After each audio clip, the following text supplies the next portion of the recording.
This top-load washer has a faucet feature inside the wash tub. This allows you to rinse your laundry under running water to help spot clean items before adding them to your wash cycle. To use the faucet, push the faucet button and open the washer lid. The faucet will run cold water for up to 5 minutes or until it reaches a fill point. To stop running the faucet, simply close the washer lid. The water will immediately begin to drain from the tub.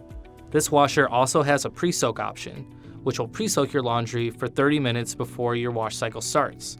Choose your cycle, then go to Settings, choose Soak and turn on.